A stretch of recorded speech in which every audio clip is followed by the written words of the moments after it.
계속해서 구역 성경 공부하겠습니다. 기독론을 지금 하고 있는데요. 우리 기독론 가운데 그리스도의 인격에 관한 부분을 계속하고 있습니다. 오늘 그 6번째로 예수님의 신분에 관한 내용을 우리가 공부하고 있는데, 우리가 지난 시간까지 예수님의 낮아지신 신분, 곧 비하의 신분에 관한 내용을 공부했고요. 이번 주부터는 이 그리스도의 높아지신 신분, 다시 말하면 승귀라고 말하는데, 귀한 신분으로 이렇게 높아지셨다 하는 것입니다. 그래서 이 그리스도의 높아지신 신분이라는 것은 이 예수님께서 십자가에 죽으심으로 율법의 요구에 완전히 복종하신 다음에, 그래서 예수님이 십자가에 죽으셨고, 그리고 마침내 장사 지낸 바 되시지 않았습니까? 근데 예수님께서 그 장사 지낸 것으로 끝나지 않고, 그곳에 계속 거하지 않고, 이제 예수님께서 그 사망과 죽음의 지배로부터 벗어나서 본래의 존귀와 영광의 자리로 오르신 것이 바로 이 그리스도의 승귀, 높아지신 신분이지요. 그래서 이 본래의 이 존귀와 그 다음에 영광의 자리에 오르시는 것인데, 그 본래의 존귀와 영광의 자리로 오르신 그 내용이 무엇입니까? 그것이 바로 부활이죠.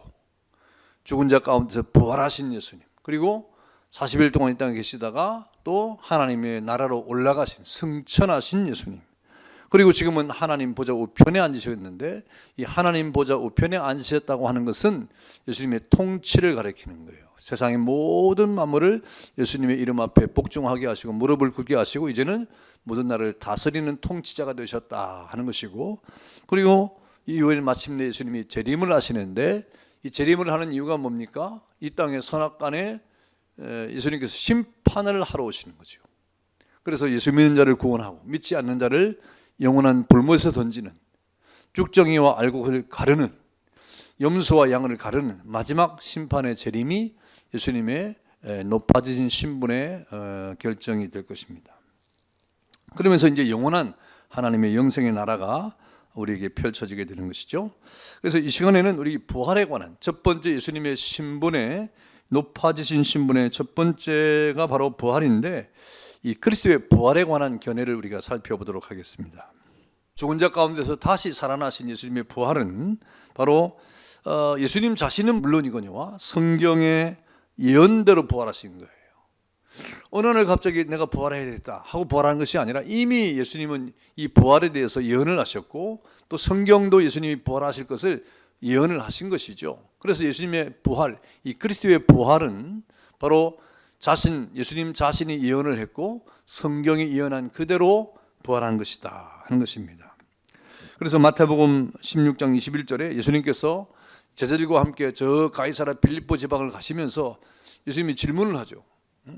이 사람들이 나를 누구라고 하느냐 하고 질문할 때, 제자들이 세상 사람들은 예수님을 선지자 중에 한 사람, 또 예레미야, 그리고 세례 요한이라고 이렇게 말합니다. 이렇게 말하니까, 그럼 너희는 나를 누구라고 하냐 이렇게 물으니까, 그때 베드로가 그 유명한 신앙 고백을 하지 않습니까?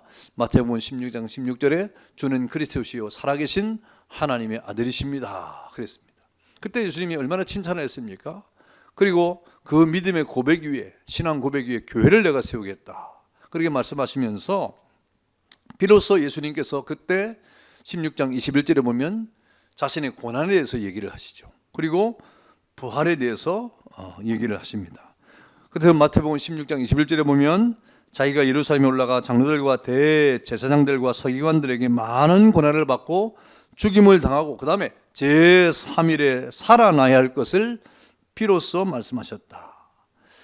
죽임을 당하고 십자가에 죽임을 당한 이후에 제3일에 부활할 것, 살아날 것을 제자들에게 비로소 말씀을 하셨습니다. 그것이 첫 번째 예수님께서 자신의 십자가의 죽음과 부활에 대해서 말씀하신 거예요. 또 유대인들을 향해서 요한복음 2장 19절에 보니까, 너희가 이 성전을 헐어라, 내가 사흘 동안에 다시 일으키겠다 그러면 이렇게 말씀하셨어요. 그러니까 사람들이 이해를 못했어요. 그 당시에, 예수님 당시에 있었던 성전은 어떤 성전이냐면, 첫 번째 예루살렘에 있었던 성전은 솔로몬 성전이죠. 솔로몬 성전. 그러니까 다윗이 모든 것을 준비해 놓고 그 아들 솔로몬이 성전을 건축했는데 그 성전의 이름을 우리가 솔로몬 성전 이렇게 말합니다. 그 솔로몬 성전이 바빌론에서 침공을 당해가지고 무너져 버리지 않습니까? 다 약탈을 당하고 그 다음에 70년 이후에 바빌론이 멸망을 하고 페르시아가 세상의 제국으로 설 때 그때 유대인들이 3차에 걸쳐서 귀환을 하죠. 귀환을 하면서 여러분 에스라와 느헤미야 같은 이런 사람들, 그 다음에 스룹바벨이 돌아와서 성전 재건 운동을 하는데 그 성전 재건을 하는데 그때 성전을 다시 이렇게 세웁니다. 무너진 성전을 다시 세우죠. 그러나 첫 번째 성전이었던 솔로몬 성전에 비해서는 너무나 초라한 성전이죠. 그럼에도 성전을 다시 세웠는데 그 두 번째 성전을 우리가 수룹바벨 성전이라고 말해요. 수룹바벨 성전. 그리고 세월이 흘러서 약 400여 년이 흘러가지고 이제 구약이 끝나고 신약이 도래하면서 여러분 그 당시에 로마가 세계를 제패한 이후에 각 분봉왕을 세웠는데 유대에도 분봉왕이 있었습니다. 그 분봉왕 이름이 우리가 잘 아는 대로 헤롯 대왕이죠. 이 헤롯 대왕은 저 로마의 이 가이사, 그러니까 로마의 황제의 이렇게 신임을 얻어가지고 이 유대의 분봉왕이 되었는데 그 유대의 분봉왕으로서 유대 민족에게 뭐 이제 잘 보여야 되지 않겠습니까? 밀란이 일어나고 그러면 안 되니까 그래서 환심을 사기 위해서 이 사람은 정통 유대인이 아니에요. 이두메 사람이에요. 그 이방인이라고 일컬어진 이두메 사람입니다. 그래서 유대인들에게 환심을 사기 위해서 성전을 또 건축하는데 그 성전을 우리가 헤롯 성전이라고 말하죠. 세 번째 성전이 그 헤롯 성전은 지금 이 오랫동안 이 몇십 년을 건축한 거예요. 37년을 건축한 거예요. 그래도 다 건축하지 못했습니다. 완성을 하지 못했습니다. 아직도 미완성이에요. 그런데 예수님이 그 성전을 헐어버려라 이 말입니다. 그럼 내가 사흘 만에 다시 일으켜 세울 것이다 이렇게 말씀하니까 사람들이 못 알아들었어요. 미쳤다 그랬어요. 어떻게 지금까지 성전을 못 지었는데 어떻게 성전을 헐어버리면 다시 3일 만에 세울 수 있느냐라고 사람들이 그렇게 반문의 마음을 가지고 있었죠. 그때 예수님께서 이 성전을 뭐라고 말씀하셨어요? 이 성전은 곧 자신의 몸에 대해서 말씀하셨다. 곧 예수님이 성전이라 이 말입니다. 예수님이 성전인데 이제 예수님이 예루살렘 성전을 헐어버리라고 하는 말은 내가 십자가에 죽을 것이라는 말이고, 그러면 내가 다시 사흘 만에 일으키겠다는 말은 내가 다시 살아난다, 부활한다 하는 말씀을 하신 것입니다. 여러분, 이렇게 예수님께서는 자신의 부활에 대해서 예언을 하신 분이었고요.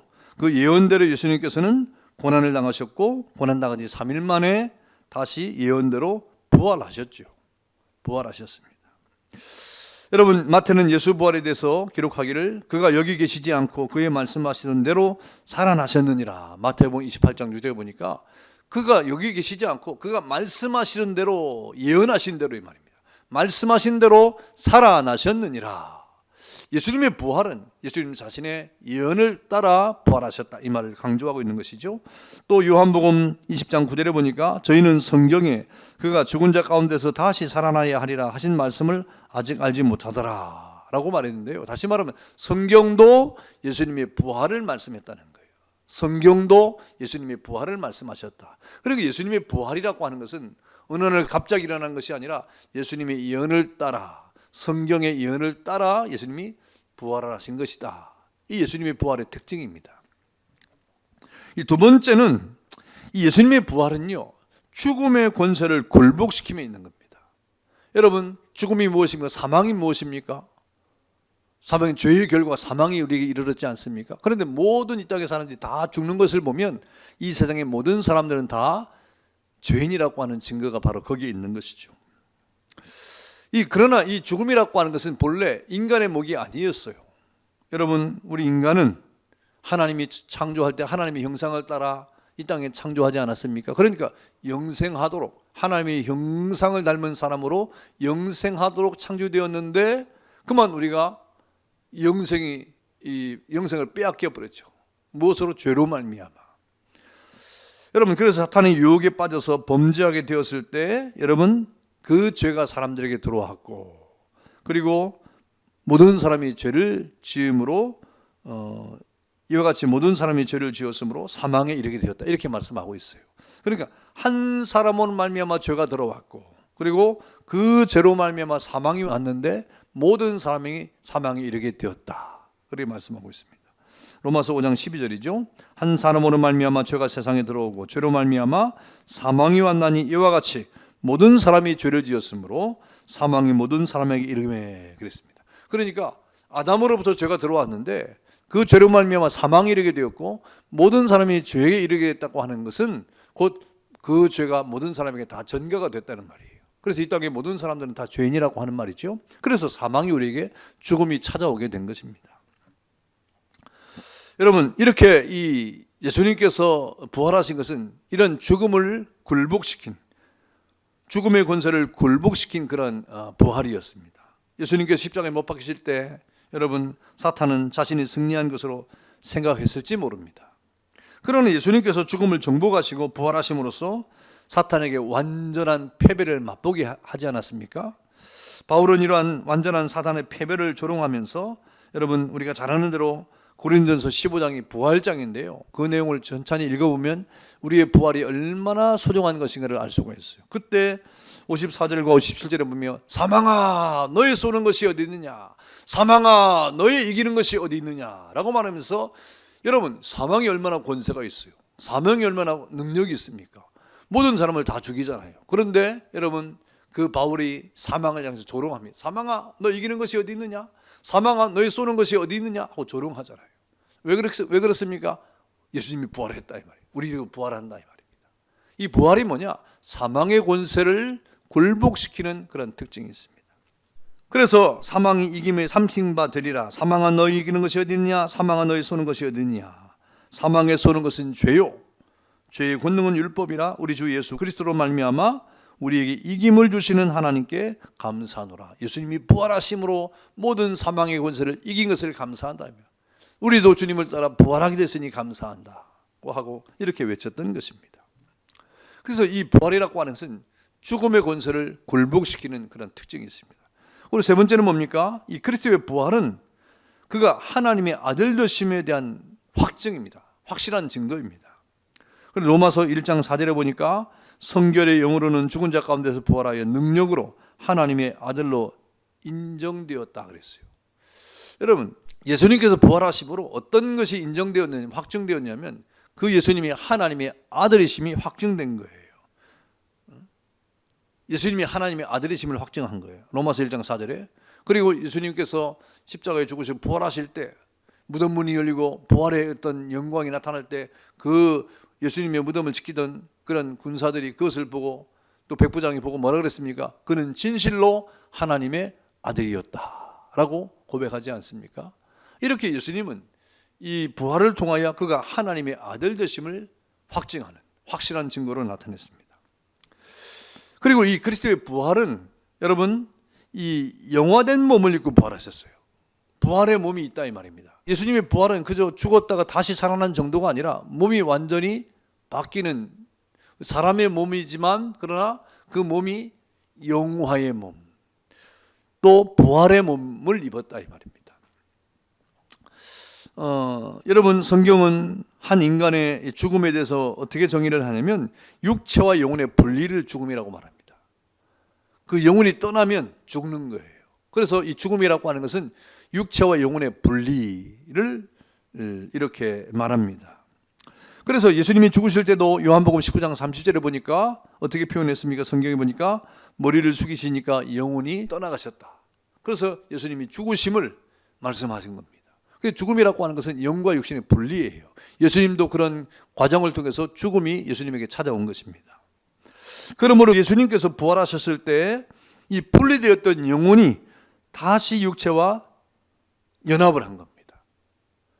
다시 살아난다고 하는 것은 육체와 영혼이 분리된 것이 사망인데 다시 살아났다고 하는 것은 영혼과 육체가 다시 연합하고 결합된 것을 말하는 것이죠. 그 예수님이 살아났다고 하는 것은 떠나가신 영혼이 다시 돌아왔다 이 말이죠. 그럼에도 이 몸은 예전의 몸과는 다른 영화된 몸이었다. 그때 부활의 몸은 이 처음에 우리가 사람의 영혼과 육체가 있는 그런 몸이 아니라 완전히 새로운 변화된 몸으로서의 부활체요 영화로운 몸이 되었다는 것입니다. 그래서 그 몸의 상태는 어땠느냐? 손과 발과 못 박힌 상처 자국이 그대로 있었어요. 옆구리에 창에 찔린 자국이 여전히 보였어요. 요한복음 20장에 보면 제자들 앞에 나타난 예수님께서 내 손과 발을 의심하는 도마에게 그렇게 말했잖아요. 나는 예수님을 직접 보고 만져보지 않고는 예수님이 살아났다는 걸 믿지 못하겠다 그러니까 예수님께서 딱 나타나가지고 왜 의심했느냐라고 책망하면서 만져봐라 이 말입니다. 옆구리에 손을 넣어봐라 이 말이에요. 근데 지금 손 못 넣어보죠. 미안하니까.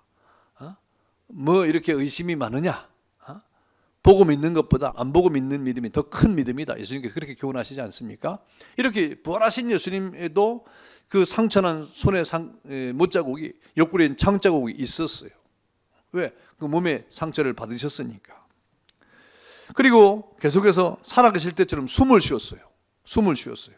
말도 하셨어요. 또 먹기도 하셨어요. 걷기도 하셨어요.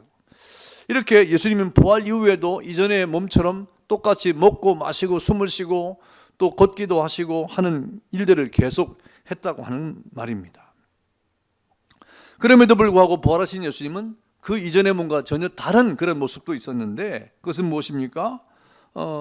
누가복음 24장에 보면 제자들이 예수님을 쉽게 알아볼 수 없는 그런 때도 있었습니다.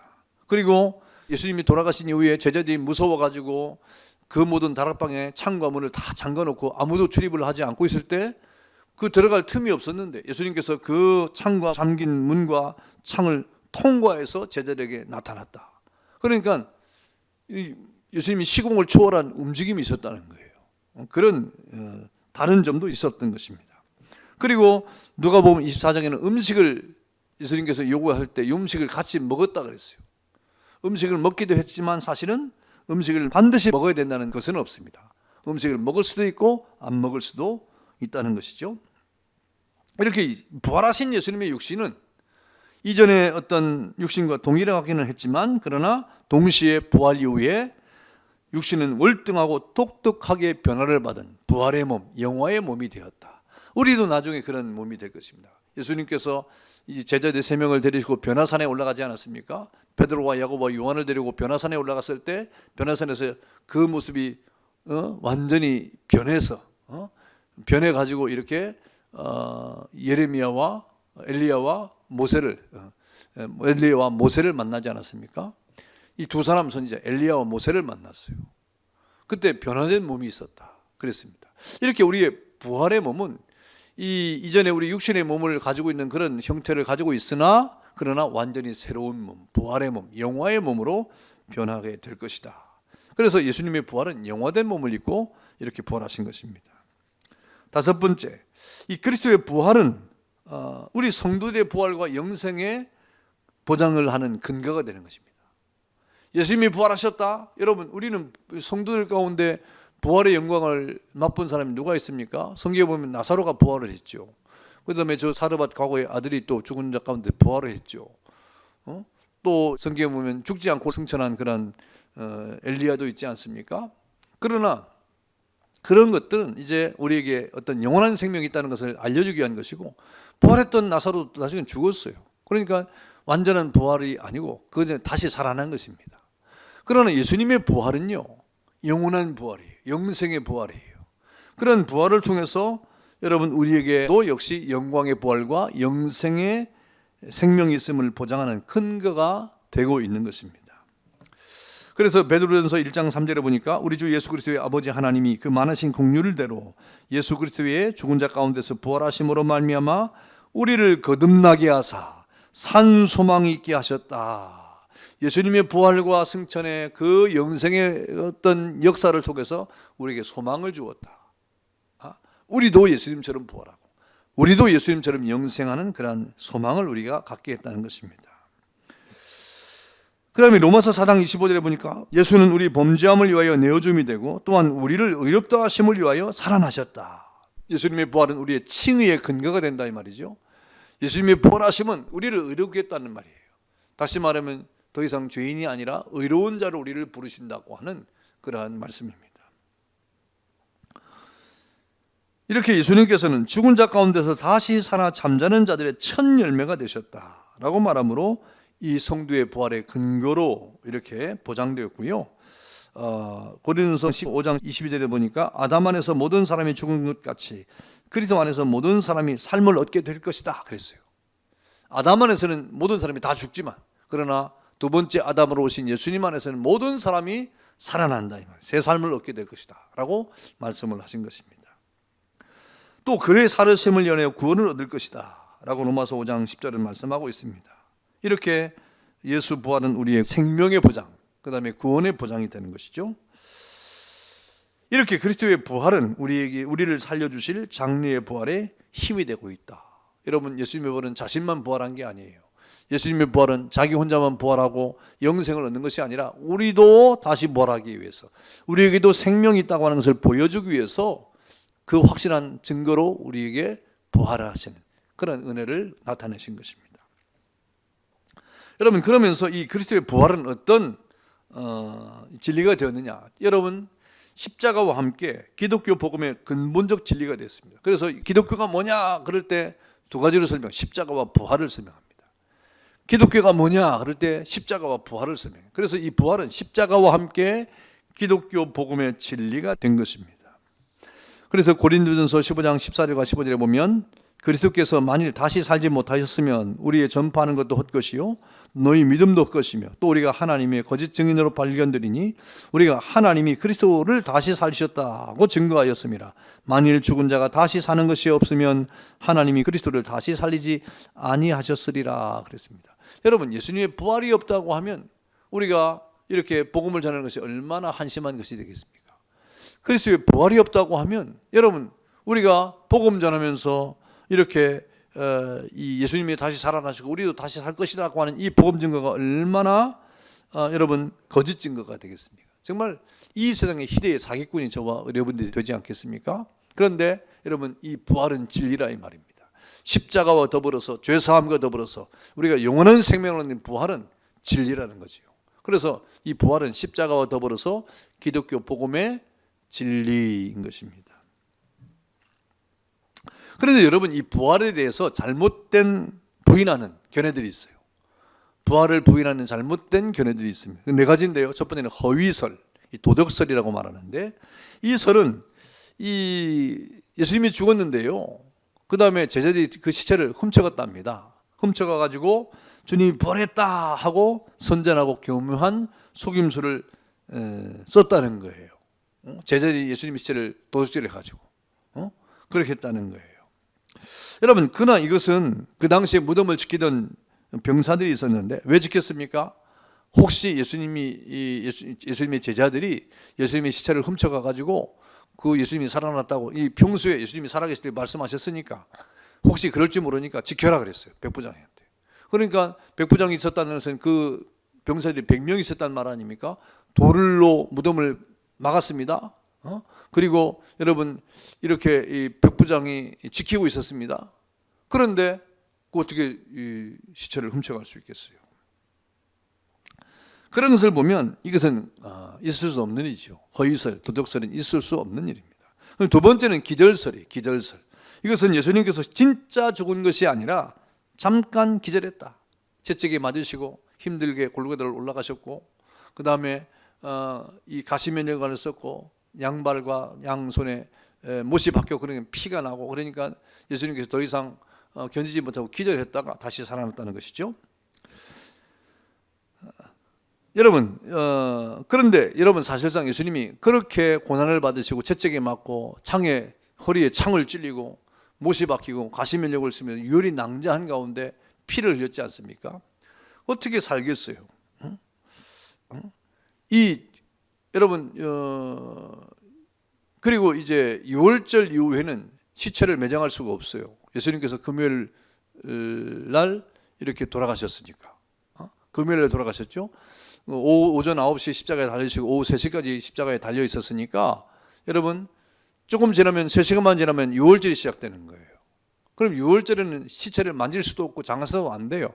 그러면 하루 종일 24시간 동안 또 있어야 되니까 이게 이제 안 되는 거예요. 그래서 옛날에는 유월절이 다가오면 막 뼈도 꺾어버리고 시체를 막 이렇게 해가지고 완전 죽여버립니다. 그래서 장사를 지내는 거예요. 근데 예수님도 이제 그럴 찰나입니다.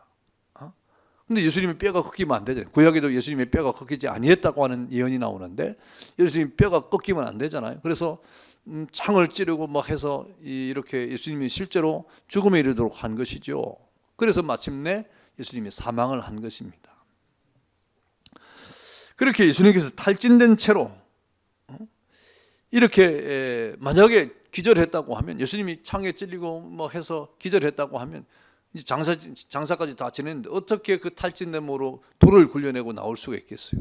있을 수 없는 일이죠. 그래서 이 기절설도 당시에 이제 사람들이 거짓된 유포를 한 것입니다. 그다음에 환상설이 있는데, 이 환상설은 두 가지입니다. 하나는 제자들이 너무나 흥분된 상태에서 예수님이 살아난다고 했으니까 예수님이 살아났을 거야, 어디 계실 거야 하고 막 미친 사람처럼 막 이렇게 돌아다니면서 골똘히 주님의 어떤 부활에 대한, 다시 오실 것에 대한 환상에 사로잡혀 가지고 이제 실제로 예수님이 아님에도 환상처럼 보고 예수님이 살아났다 이렇게 얘기했다는 것입니다.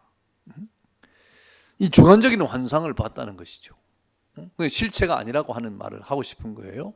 그건 있을 수가 없는 일이죠. 그 다음에 두 번째는 뭐냐면 하나님께서 제자들에게 예수님의 복음을 전할 수 있도록 하나님이 환상을 보여줬다는 거예요. 예수님의 환상을 제자들에게 보여줬다 하는 이 두 가지 설입니다. 하나님께서 보여주신 객관적 환상설이죠. 첫 번째는 이 제자들이 주관적으로 굴똘하게 주님의 부활을 막 기다리다가 주관적으로 환상을 본 것이고, 두 번째는 하나님께서 보여주신 것이니까 객관적으로 보여줬다 하는 그런 환상설의 내용입니다. 그러나 이것도 문제점이 참 많죠. 첫째는 제자들은 예수님의 부활을 기대하지 않았습니다. 여러분, 예수님이 그렇게 말씀했어도 믿지를 못했어요. 그래서 어떻게 했습니까? 제자들이 다 갈릴리 도망가 버렸어요. 나는 고기 잡으러 가겠다 하고 다 흩어져 버렸어요. 그러니까 사실상 제자들이 그토록 예수님의 부활을 간곡히 원하는 가운데 막 미친 사람처럼 환상에 사로잡혀서 그렇게 예수님을 기다리는 적이 없다는 거예요. 성경에 그런 일이 없어요. 그리고 제자들은 예수님의 말씀을 까맣게 잊어버리고 각자 자기의 삶의 터전으로 돌아가 버렸습니다. 두 번째는 이 주관적 환상이, 여러분, 어떤 한 제자가 아니라 여러 사람에게, 예수님이 부활한 다음에 베드로는 물론이고 여러분 많은 형제들과 120명의 성도에게 500여 형제에게 나타났다고 고린도전서에 말하고 있잖아요. 어떻게 그런 주관적 현상들이 한 사람도 아니고 여러 사람에게 동시에 나타날 수가 있겠습니까? 그럴 수 없죠. 나중에는 만삭되지 못한 나에게도 보였느니라 사도 바울이 그랬잖아요. 그런 주관적, 사도 바울은 예수님을 기다린 적도 없어요. 그런데 어떻게 그런 주관적 환상이 나타나겠습니까? 있을 수가 없는 일이죠. 그리고 하나님께서 이런 부활의 모습을 객관적으로 보여줬다고 하면, 만약에 그렇다면 실제로 부활시키지 뭐하려고 그것을 나타나게 하겠어요? 이런 모든 것들은 다 꾸며낸 그런 이야기일 수밖에 없습니다. 그런데 마지막 신화설인데요, 이것은 그 당시에 이 부활에 대한 이런 사실에 대해서 고대 근동 종교의 신화에도 이렇게 유래되었다고 하는 주장이에요. 그런 여러 이 고대 근동의 이 부활에 대한, 다시 살아난 것에 대한 그런 유래들이 있는데 그것들을 채용해 가지고 부활설을 퍼뜨렸다 하는 그런 주장이죠. 이것도 대단히 잘못된 그런 주장인 것입니다. 이렇게 허위설, 기절설, 환상설, 신화설 같은 것은 부활에 대한 잘못된 견해들이다 하는 것입니다. 예, 내용 연구 보겠습니다. 내용 연구 1번. 다음은 그리스도의 높아지신 신분에 대한 설명입니다. 맞는 것은 O표, 틀린 것은 X표를 하십시오 그랬죠. 1번 보겠습니다. 그리스도의 높아지신 신분이란 그리스도께서 십자가에 죽으심으로 율법의 요구에 완전히 복종하신 다음 그 지배로부터 벗어난 본래의 존귀와 영광의 자리에 오르신 것을 뜻한다. 예, 잘된 설명이죠. 맞습니다. 2번. 그리스도의 높아지신 신분은 성육신과 고난과 죽으심과 장사로 나뉘어진다. 맞을까요? 성육신, 고난, 죽으심, 장사로 나눠지는 것은 높아지신 신분이 아니라 낮아지신 신분이죠. 그것은 X입니다. 3번. 그리스도의 높아지신 신분은 부활 승천, 하나님 우편에 앉으심, 재림으로 나눠진다. 예, 이것은 맞는 설명이죠. 2번 보겠습니다. 다음은 그리스도의 부활에 대한 설명입니다. 맞는 것을 모두 고르십시오 그랬습니다. 맞는 것 고르는 것입니다. 1번. 예수 그리스도는 예수님 자신과 성경의 예언대로 부활하셨다. 예, 맞죠. 예수님의 부활은 예수님 자신과 성경의 예언대로 부활했죠. 2번, 그리스도의 부활은 죽음의 권세에 굴복하신 것이다. 죽음의 권세를 굴복시킨 거죠. 굴복하신 것이 아니라. 그러니까 저 설명은 지금 잘못된 설명입니다. 3번, 그리스도의 부활은 하나님의 아들 되심에 대한 확증이다. 예, 맞죠. 예수님의 부활하심으로 자신이 하나님의 아들 되심을 확실한 증거로 나타냈죠. 자, 4번, 그리스도의 육체는 부활하지 않으시고 영만 부활했다? 그렇지 않습니다. 육체와 영이 같이 부활했고 또 그 부활 자체가 이전의 육체가 아니라 새로운 부활체가 됐다는 것이죠. 5번, 그리스도의 부활은 성도의 부활과 영생과는 아무런 관련이 없다. 그렇습니까? 그렇지 않, 우리가 예수 믿는 이유가 뭡니까? 예수님의 부활이 곧 나의 부활이고 예수님의 영생이 곧 나의 영생과 아주 밀접한 관계가 있죠. 그래서 예수님의 이 부활과 영생은 우리 성도들의 완전한 보장의 근거가 되는 것입니다. 6번, 그리스도의 부활은 십자가와 함께 기독교 복음의 근본적 진리가 되었다. 예, 맞습니다. 십자가와 함께 기독교 복음의 근본적 진리가 된 것이죠. 자, 3번, 부활을 부인하는 잘못된 견해들은 어떤 것들이 있습니까? 4가지 설명드렸죠. 첫 번째는 허위설, 도적설이죠. 두 번째는 기절설, 세 번째는 환상설, 네 번째는 신화설입니다. 허위설은 예수님의 시체를 제자들이 도둑질을 해갔다 하는 그런 잘못된 내용이고, 기절설은 예수님이 죽지 않고 기절했다, 다시 살아났다 그래서 그런 것이고, 세 번째 환상설은 제자들이 골똘히 주님의 부활을 생각한 나머지 주관적으로 환상을 보았다 하는 것인데요, 잘못된 것이고요. 두 번째 환상은 하나님이 그 환상을 보여줬다는 것인데 그것도 역시 잘못된 것입니다.